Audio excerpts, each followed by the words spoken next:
Bismillah wa salatu wa salam ala Rasulillah, thumma amma ba'd.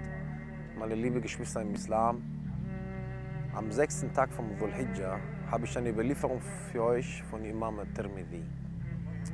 Der Gesandte Allah sallallahu alaihi wasallam sagte einst: Ich sehe wahrhaftig, was ihr nicht seht, und höre, was ihr nicht hört. Der Himmel macht Geräusche und hat ein Recht darauf, Geräusche von sich zu geben. Es gibt kein 4 Finger Platz, breit Platz, ohne dass ein Engel seine Stirn für Allah, den Erhabenen, niederwirft. Bei Allah, wenn ihr wüsstet, was ich weiß, würdet ihr wahrhaftig wenig lachen und viel weinen und euch nicht mit den Frauen in Gemächern vergnügen, sondern auf die Wege hinausgehen und Allah anflehen. In der Überlieferung sagt der Gesandte sallallahu alaihi wasallam von Dingen, die der nur wissen kann und wir nicht, weil er der Prophet ist.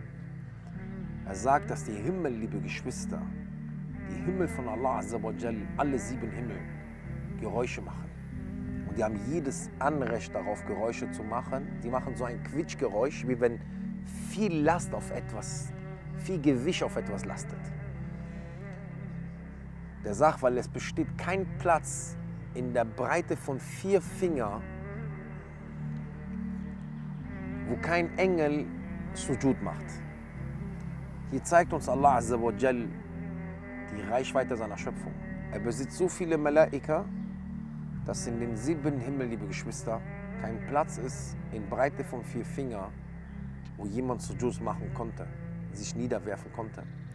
Und du musst dir vorstellen, dass der erste Himmel zum 2. Himmel ist wie ein Ring in der Wüste. Und der 2. zum 3. wie ein Ring in der Wüste.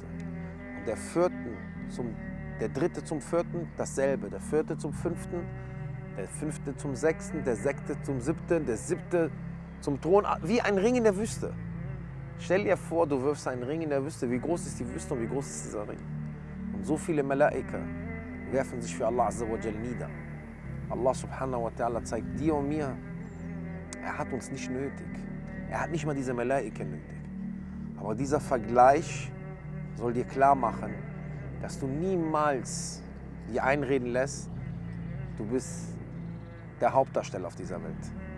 Denn wir sind alle Diener Gottes und versuchen alle Allah azza wa jal seine Zufriedenheit zu erreichen und versuchen ihn zufriedenzustellen. Jazakumullahu khairan wa barakallahu fikum wa alaikum assalam wa rahmatullahi wa barakatuh.